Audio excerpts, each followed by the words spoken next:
Begu Ganjang. Makhluk halus ini menjadi mitos masyarakat daerah Tapanuli. Nama lain dari Begu Ganjang adalah hantu panjang. Konon, ia dianggap sebagai peliharaan orang yang memiliki ilmu hitam. Hantu ini suka muncul di tempat-tempat yang gelap, dalam bentuk bayangan hitam yang panjang. Mula-mula bentuknya kecil tetapi semakin lama semakin panjang dan membesar seperti raksasa. Begu Ganjang dipercaya suka membunuh mangsanya. Orang Bunian. Menurut kepercayaan masyarakat Batak, khususnya suku Mandailing, konon, orang Bunian adalah manusia biasa. Dikarenakan peristiwa yang memalukan, mereka lalu mengasingkan diri ke dimensi lain. Orang Bunian sering mengadakan pesta dengan iringan musik. Keramaian dan pesta ini mampu menarik perhatian manusia untuk bergabung dan menjadi penduduk Bunian.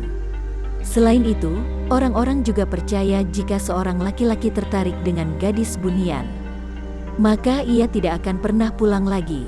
Jikapun berhasil pulang, biasanya ditemukan dalam keadaan hilang ingatan. Hantu Korot. Dalam kepercayaan masyarakat Sunda, mengenal makhluk halus bernama hantu Korot, yaitu hantu laki-laki yang suka mengganggu para gadis belia pada waktu senja hingga malam hari. Alkisah, ada kisah misteri yang terjadi pada tahun 1920. Di Tanah Pasundan, yaitu seorang gadis berusia 16 tahun yang diganggu hantu Korot ketika mandi pada waktu senja. Setelah selesai mandi, ia melihat pemuda tampan tersenyum berdiri memandangnya. Gadis itu pun selalu terbayang wajah pemuda sambil berkata, "Aku mau menikah dengan orang tadi." Keesokan harinya si gadis itu pun menghilang. Setelah dilakukan pencarian oleh orang tua dan penduduk setempat, gadis itu pun ditemukan di tengah-tengah pohon salak yang penuh duri. Meski tubuhnya terluka, tapi ia tidak merasakan sakit. Hanya, ia lupa siapa dirinya. Tatapan matanya hampa dan sering mengigau bahwa ia ingin menikah dengan seseorang pemuda. Beberapa hari kemudian gadis itu pun meninggal. Banaspati. Masyarakat Jawa percaya akan keberadaan Banaspati. Wujud hantu ini digambarkan mirip manusia, tapi tak memiliki hidung. Penampakannya sering disertai dengan bunyi tangisan bayi. Cara berjalannya selalu mendongak ke atas, karena malu memperlihatkan lubang hidungnya. Selain itu, hantu ini sangat ditakuti karena dianggap membawa malapetaka.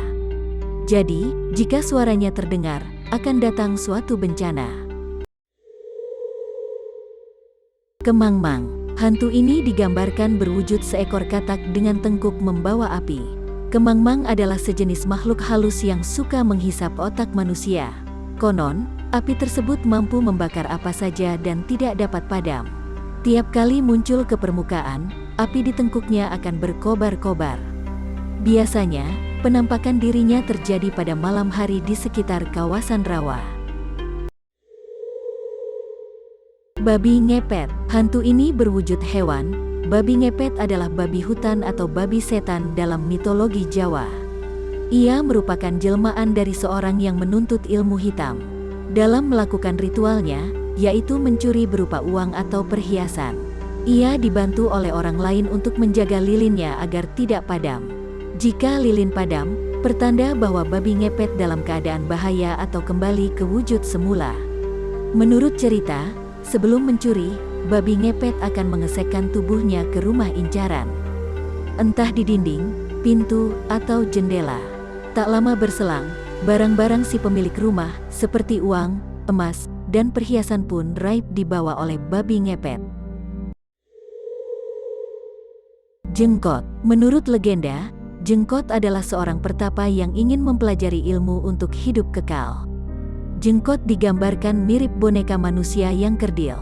Ia dapat ditemui di mana saja, baik di dalam tanah, atap rumah, ataupun batang pohon.